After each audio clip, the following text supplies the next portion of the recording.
Señor embajador de Israel en Colombia, Cristian Cantor, muy buenos días. Buenos días, Fernando, y buenos días a todos los oyentes de La Hora de la Verdad. Bueno, somos admiradores desde siempre del pueblo de Israel y ahora tenemos algo para celebrar. Y es que nos está trazando caminos y nos está mostrando cómo se hacen las cosas. La última cifra que tuvimos es que Israel tenía vacunada al 18% de su población, pero esto hace 3 o 4 días. ¿Cuál es la realidad hoy, en este momento, señor embajador, y cómo lo han logrado? Bueno, la verdad es que sí, son noticias excelentes. Hoy día estamos ya llegando a los 2 millones de vacunados en Israel, que son alrededor de 20% de la población, con 70% de la población bajo riesgo, que quiere decir de los ancianos de 60 y más, y de la gente que tiene complejos. Eso quiere decir que el reto de nosotros, que el primer ministro ha definido, es cruzar, no decir de la inmunidad de rebaño, porque ya vamos a llegar a casi toda la población israelí que quiere vacunarse de la edad de 16 arriba hasta el fin de marzo. Estamos hablando de alrededor de 5 millones de personas en total, con una velocidad de alrededor, hasta ahora fue una dinámica de 150,000 vacunados por día. Esperamos que, porque simplemente esta semana comenzamos la segunda fase, aquellos que ya fueron vacunados, quiere decir que tenemos que superar los 150,000 a día, y el reto o el desafío es llegar a 150 hasta 200,000 vacunados por día.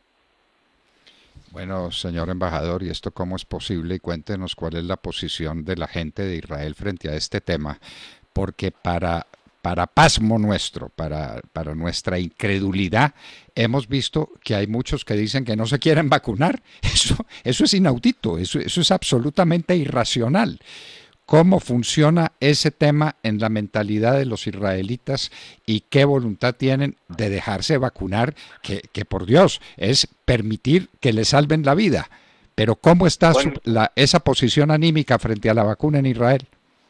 Fernando, tienes razón, es uno de los retos más grandes que tuvimos. Todo esta operación llamada prestar hombro, simplemente porque hay que vacunarse en el hombro, es una operación gigante y es muy impresionante. Y creo que el reto, digamos el secreto de este proceso es primero la posibilidad que tuvimos un contacto directo y previo con las compañías farma para asegurar las vacunas, pero segundo, también una infraestructura extraordinaria de lo que nosotros llamamos cajas de salud, o es el equivalente de los EPS de ustedes, donde en cada aldea, en cada ciudad, en cada barrio, hay una estación de EPS que la gente pertenece a esa estación con con el data, la información necesaria, con un contacto directo. Así la gente puede ubicarse en una forma muy, muy exacta, según las prioridades, y llamarlos a la vacunación. Pero también, como dijo, el tercer componente, que es sumamente importante, es una campaña de pedagogía masiva que se lanzó en Israel hace un mes y medio, donde se explica a la población en todos los idiomas posibles, en árabe, en etíope, en amare, en hebreo, en inglés, en francés, en todos los idiomas posibles, para llamar a la población que llegue a vacunarse, explicando las ventajas de la vacunación, el proceso, porque también la vacunación de Pfizer, que nosotros estamos utilizando ahora, es una vacunación a través de mensajero RNA. Hay que explicar a la población qué es el mecanismo de la vacuna para rechazar todas aquellas informaciones falsas sobre diferentes peligros de la vacuna. En fin, es el componente muy, muy importante de pedagogía, pero simplemente también la infraestructura del sector salud de nosotros y el contacto previo que tuvimos directo con las compañías farma. Bueno, señor embajador, esto es sencillamente admirable y tenemos que hacerle una pregunta cuya respuesta Sí. anticipamos. Hemos tenido casos, porque todos somos solidarios en la humanidad con este proceso. Hemos tenido casos de reacciones y de gente que haya sufrido algún colapso o algún problema grave de salud por la vacuna. Hubieron, en general, no vimos casos extremos. Hay, como siempre, las medidas regulares de un poco de dolor en el hombro. Hay gente que tuvo un poco de Bueno, fiebre, pero en general no tuvimos casos extraordinarios. Sí tuvimos un caso de un joven que tuvo una reacción alérgica, pero lo trataron muy bien. Era por la forma que su cuerpo reaccionó a la vacuna, pero estamos hablando ya de 2 millones de vacunados de todo tipo, bueno, no todas las edades, porque empezamos con los 60 y más, y esta semana ya están, y los equipos médicos, esta semana ya están vacunando los profesores y los educadores del sector de educación para poder en el futuro abrir las escuelas, y también la gente de 55 arriba. También fueron vacunados, hay un proceso separado para la gente de las fuerzas públicas. Entonces también tenemos ahí hay una muestra muy amplia de la gente de diferentes edades que se vacunó, y podemos decir que en una forma muy general no vimos casos extremos o extraordinarios de gente que recibió la vacuna. bueno, señor embajador, estamos muy complacidos y muy esperanzados con las noticias de los procesos de paz que se están adelantando en el Oriente Medio entre países árabes y de países árabes con Israel. ¿Qué nos puede contar usted sobre el particular? Es cierto, es una noticia también. Bueno, espero que podamos seguir traer noticias positivas y orgullosas este año también, pero está diciendo algo muy correcto. Nosotros en el año pasado hemos llegado a firmar acuerdos de paz o normalización, depende del país, con 4 países árabes. El primero fue los Emiratos Árabes, una gran nación. El segundo fue el Emirato de Bahrein, y después fue Sudán, y ahora también con Marruecos. Y creo que estos acuerdos cambian el juego por 3 diferentes razones. La primera es que es la primera vez que estamos haciendo acuerdos de paz con países que no son nuestros vecinos inmediatos. Si se acuerdan, nosotros tenemos un acuerdo de paz con Egipto del año 78, firmado por en esos entonces, el presidente Anwar Sadat, el valioso presidente de Egipto Anwar Sadat, que llegó a Jerusalén, y al primer ministro Menachem Begin. En el 94 firmamos un acuerdo de paz entre Israel y Jordania, entre el rey Hussein y el primer ministro de ese entonces, Yitzhak Rabin. Pero esos son 2 países vecinos, con quienes tuvimos, lamentablemente en el pasado, intercambios bélicos, tuvimos guerras con ellos 2. Ahora estamos hablando primera vez haciendo paz con países, principalmente países que no tenemos ningún conflicto directo. Primero. Segundo, los acuerdos de paz. Estos acuerdos de paz son acuerdos de paz que se pueden definir como de pueblo a pueblo, porque simplemente tienen un significante enorme a la vida cotidiana de cada ciudadano israelí, de cada ciudadano emirato, Bahrein y Marruecos, etcétera.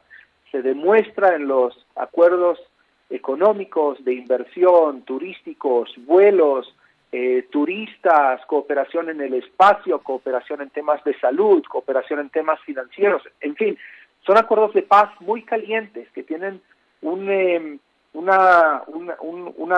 derivativa al cada día de cada ciudadano en nuestra región. Y tercera razón por la cual estamos hablando de acuerdos de paz que son game changers, que cambian el juego en el Medio Oriente, es que se está cambiando la paradigma de cómo hacer paz en el Medio Oriente. Si hasta ahora los países árabes alrededor de nosotros creían que la condición primordial para normalizar las relaciones entre Israel y ellos es primero resolver el conflicto entre nosotros y los palestinos, ahora la paradigma es exactamente al revés.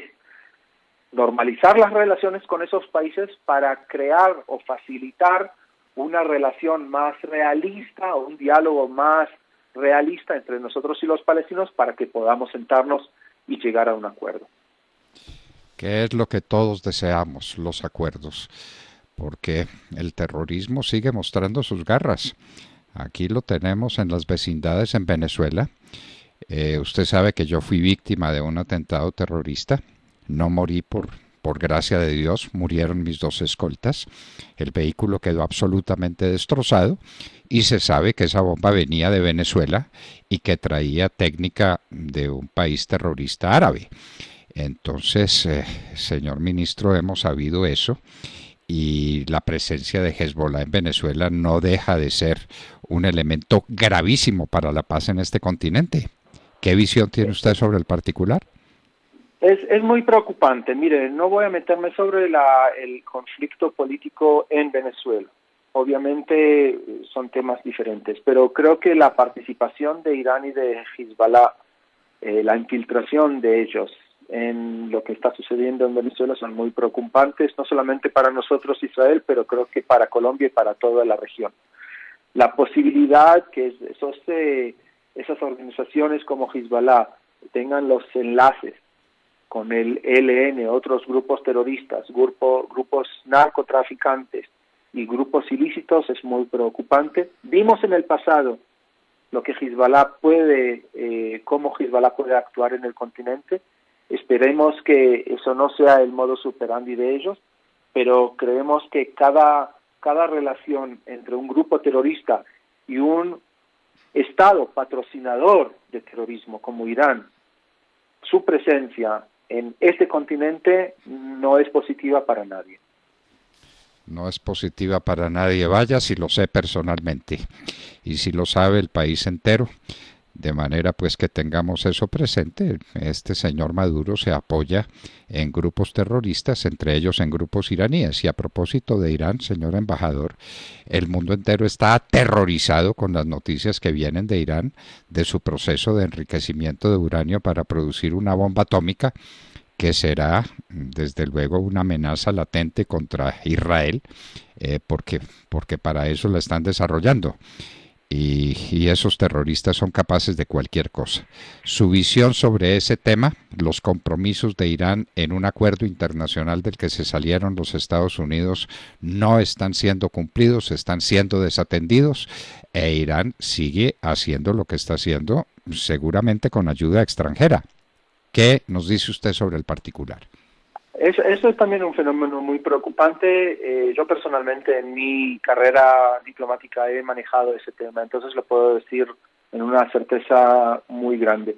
El proceso cual Irán está tratando de conseguir armas nucleares es una amenaza no solamente hacia Israel, sino a la región y al mundo. Esto es un fenómeno que hay que pararlo.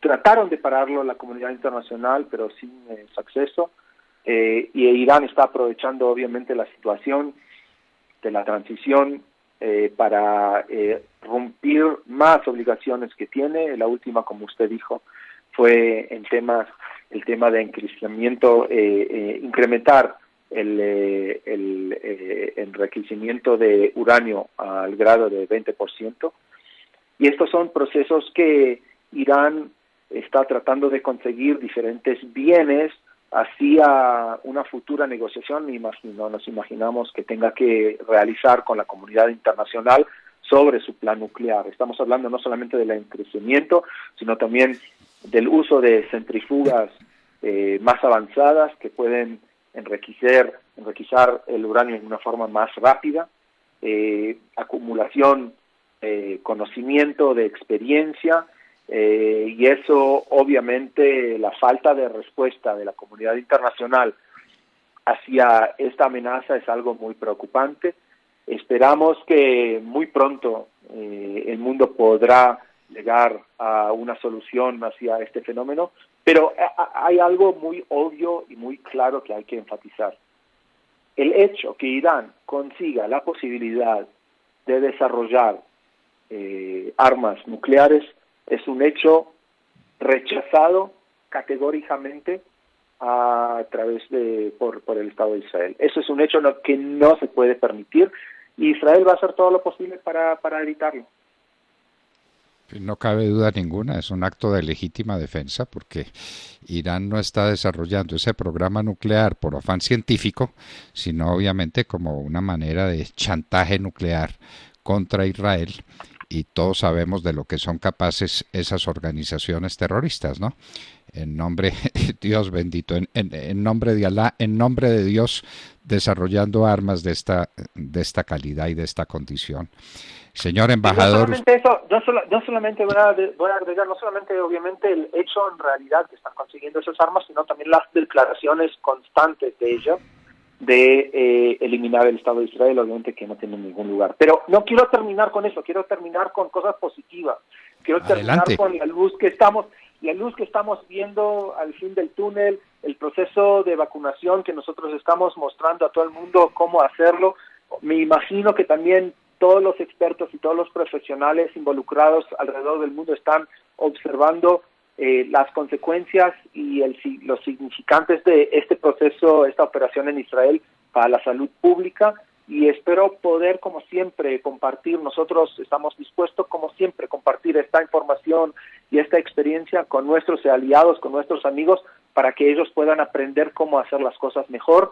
Y en ese sentido, otra vez enfatizar que nosotros, especialmente aquí, Israel y Colombia, estamos en esto juntos, y juntos vamos a salir adelante. Juntos tenemos que salir adelante, y la experiencia de ustedes es invaluable para el mundo, para Colombia en particular. No tenemos la vacuna todavía, la tenemos que aplicar, y usted ve la cantidad de muertos que tenemos por día en Colombia. Es una cosa pavorosa.